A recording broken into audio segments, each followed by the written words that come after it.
Okay, folks, it's time to start. Dear colleagues, distinguished guests, dear friends, I'm glad to welcome you here in New York, but also people behind the screen following us online for this event presenting the result of the first edition of the study realized in partnership between 10 European networks of the United Nations Global Compact. This session will be all in English, so for people online, you are able to have a live translation into Italian, French, Spanish, and Turkish. So just, touch your screen or whatever to find the proper channel, and you will be able to find the language if you don't want to listen in English. The aim of this study was to measure the degree of integration of the Sustainable Development Goals by the European private sector within the European continent as a whole region. With the Summit of the Future having taken place, this gives further opportunities for companies to act regarding sustainable development. Companies who integrate the SDGs can fully benefit from these opportunities. It is therefore essential to understand the improvement and challenges that European business are encountering. And this is why we wish to conduct this regional level study. After 5 editions, in a similar study conducted in French, but also by my colleague from Spain for several years, we believed it was important to extend to the regional level, especially in light for the growing sustainability regulatory framework at the European level. The European continent shows a strong commitment to sustainability, and we can also salute the increasing alignment between the European Union and the United Nations. However, the 2023 SDGs Summit has highlighted how much remains to be done, and that is, of course, including Europe. Global Compact European country networks gather more than 9,000 members over 24 countries, and therefore have a very strong capacity to support the European private sector in its sustainable agenda. I'm therefore glad we managed to work together for this study, and would like to thank my colleagues, executive directors from Bulgaria, Greece, Ireland, Italy, Serbia, Spain, Switzerland and Liechtenstein, Turkey and the United Kingdom. As you see, we had a largely covered continent. I would like also to thank Émilie Bobin and her team from PwC France, who is working with us on our local level study since 2019 and has contributed to analyzing the current results. And lastly, I would like to thank my colleague Adrien Clément, who has coordinated the study with the 10 networks and has contributed to analyze the data and wrote this report. Thank you to all contributors. It has been a very huge work. This first edition is very promising and show what we can realize when we work collectively, and we hope to engage a greater number of networks and companies for the next edition. This concludes my welcome remarks. I would like now to introduce a few details on our methodology. The networks collaborated to develop a joint survey with the possibility for each one to also add a few questions specific to its local context. Beyond knowledge or communication on the SDGs, the study focused on concrete action and impact measurement with a reference to the Forward Faster initiative launched by the United Nations Global Compact in 2024. Data was collected between March and May. We collected over almost 1,500 answers from companies within these 10 countries, and we aggregated to carry out this analysis. These are therefore consolidated data, not a comparative study by country. To be representative as possible of the European private sector, data collection was also realized on a sample comprising micro-enterprise, small and medium-sized enterprise, what we call SMEs, mid-cap and large enterprise, as well as an equal share of companies that are participant and non-participant to the Global Compact. If we look to the company profiles, Most respondents are SMEs, 43%, followed by mid-cap company, 33%. Micro represent 13% of respondents, while a large company account for 11%. This repartition by company size is therefore quite representative of the reality of the European private sector. Moreover, we were cautious to include as many companies non-participant to the UN Global Compact, and this has been well achieved, and the share of companies that are participant and non-participant to the Global Compact is balanced. 52% of responding companies are participant to the Global Compact, and 43% are not, meaning that 5% don't know where they belong to. I would like to stress out that the results we will display do not illustrate trends among UNGC companies, but among European private sector as a whole.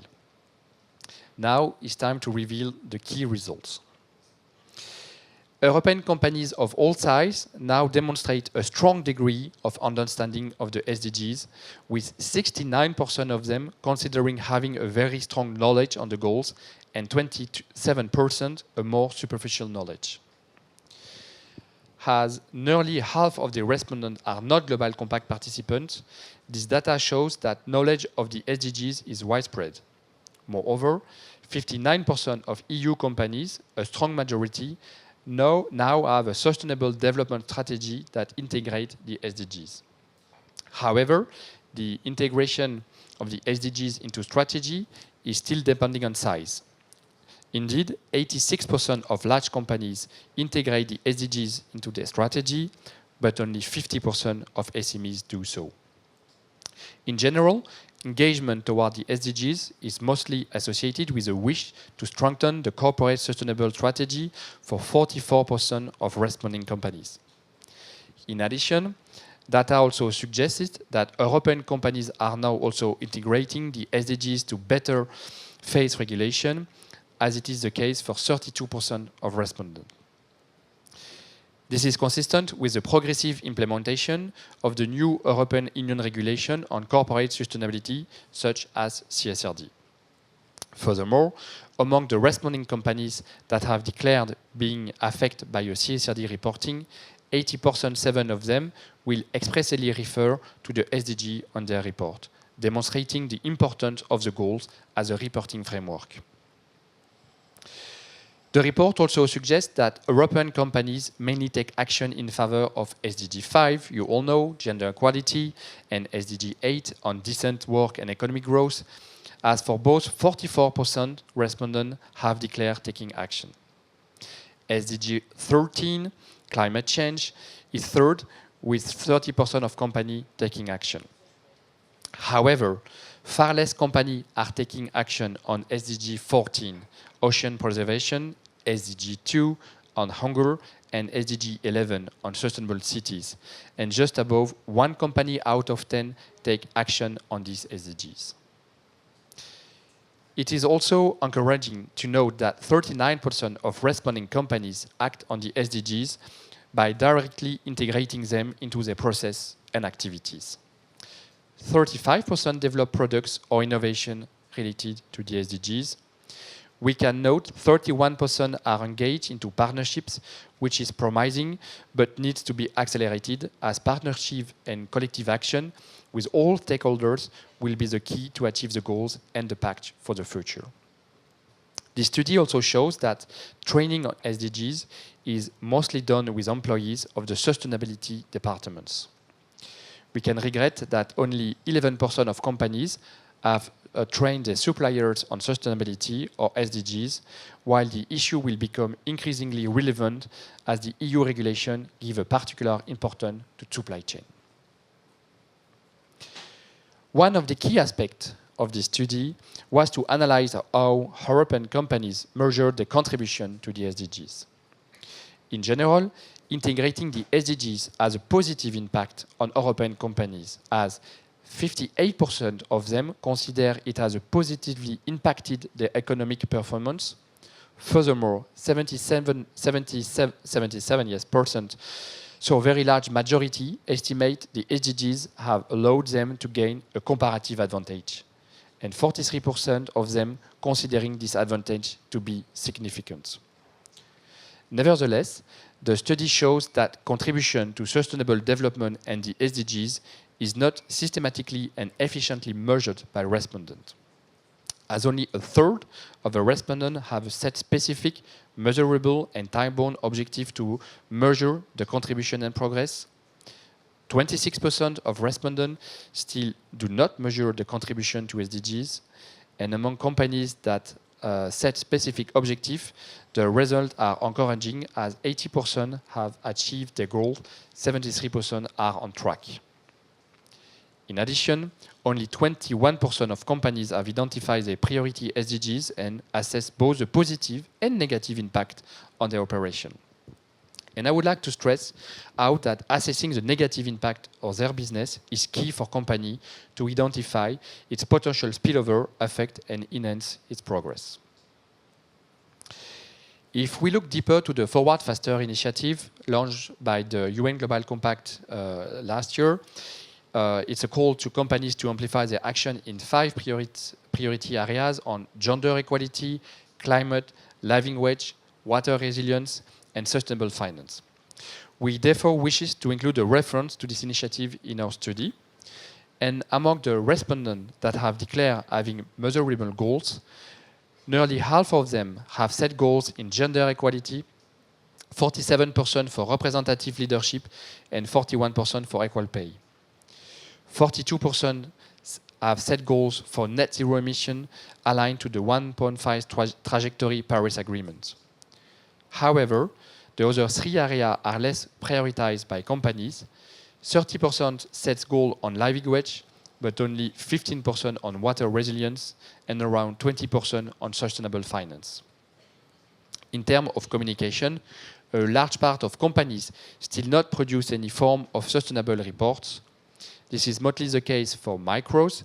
70% of micros do not have any reports. For SMEs, 52% do not have one, and only 26% of companies have sustainability reports that integrate progress in the SDGs. Based on this data, the UN Global Compact European Network formulates 5 recommendations for the European companies. It's on the screen.